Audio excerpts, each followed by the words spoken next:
কাশিমপুরে মিথ্যা মামলা দিয়ে হয়রানির প্রতিবাদে সংবাদ সম্মেলন অনুষ্ঠিত। বিস্তারিত থাকছে মোত্তাসিম শিকদার রাজীবের প্রতিবেদনে।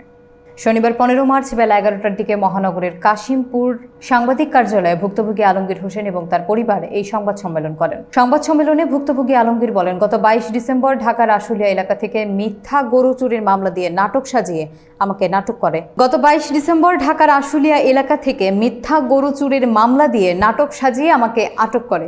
এই সময় ভুক্তভোগীর ভাই জাহাঙ্গীর বলেন, আমার নিজের গরু জোরপূর্বক পুলিশ ধরে নিয়ে গিয়ে আমার ভাই আলমগীরের নামেই উল্টো মামলা দেয় এবং বাড়ি তল্লাশি করে গচ্ছিত কিছু টাকা নিয়ে যায়। পরে ফেরত দেওয়ার কথা থাকলেও সে টাকা আজও ফেরত দেয়নি বলেও তারা দাবি করেন।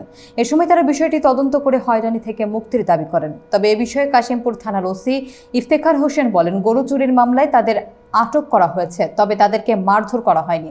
তাদের থেকে টাকা পয়সা নেওয়ার তথ্যটিও আমার জানা নেই।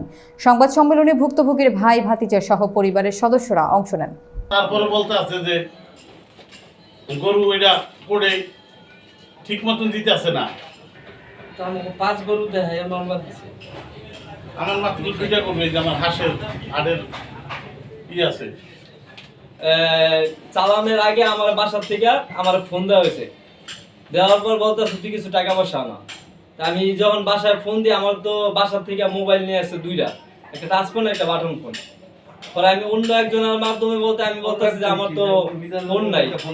তখন ওই যে মিজান স্যার কি করছে, যে আমার মানে নিয়ে এসে বাসার থেকে 2টা, ওনার মোবাইলে ফোন দেয়, ওনার আমার বাসায় পাঠায়।